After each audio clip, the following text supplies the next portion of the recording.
In this video, let's explore file permissions in Linux. File permissions are a crucial aspect of Linux, determining who can access and modify files and directories. We will focus on understanding and managing access control for files and directories. Understanding why file permissions are important is essential. First, file permissions are important for security benefits. It helps to protect sensitive data from unauthorized access. File permissions prevent accidental file modifications. File permissions control who can execute programs and help to maintain system integrity. Second, the Linux permission model is based on users and groups. There are 3 permission types: read, write, and execute. These permissions are applied to 3 entities: owner, group, and others. It is a simple yet powerful access control. Let's explore the basic permission types in Linux. The first permission type is read. The read permission allows you to view file contents or list directory contents. This is represented by the letter R. The second permission type is write. The write permission allows you to modify file contents or create or delete files in a directory. This is represented by the letter W. The third permission type is execute. The execute permission allows you to run a file as a program or access directory contents. This is represented by the letter X. It is important to remember that permissions apply differently to files and directories. For example, execute permission on a directory allows you to access its contents. Now let's look at the entities to which permissions can be assigned.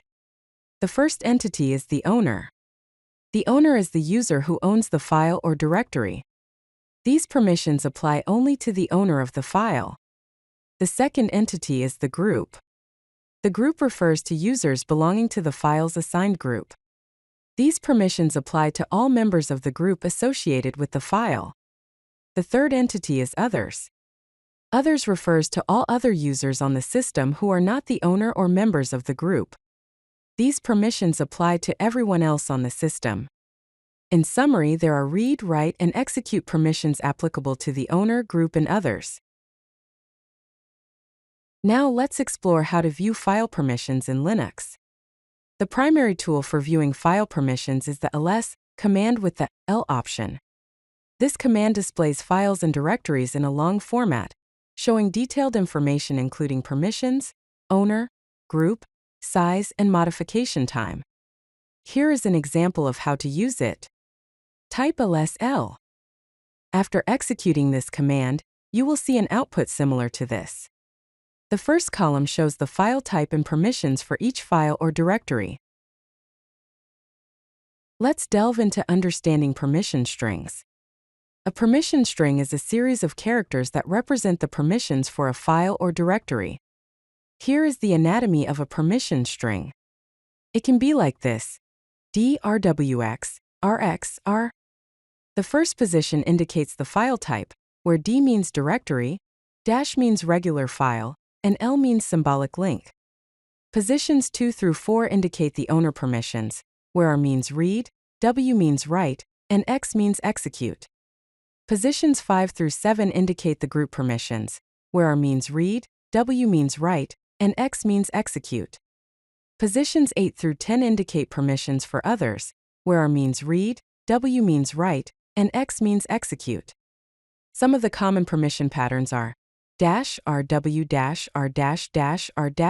means a regular file with read and write access for the owner, and read-only access for group and others. Also -rwxr-xr-x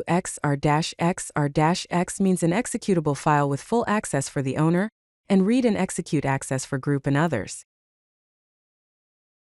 Here is a sample output of the ls-l command. The first column shows file type and permissions for owner, group, and others. For example, -rw-r-r-r- means a regular file with read and write for the owner and read only for group and others.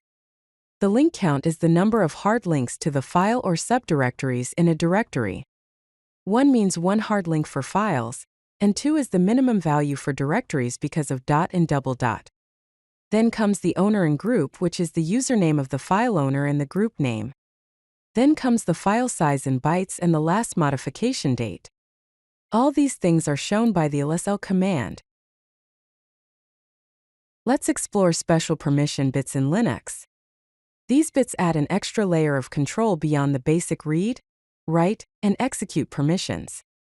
The first special permission bit is SetUID, abbreviated as SUID.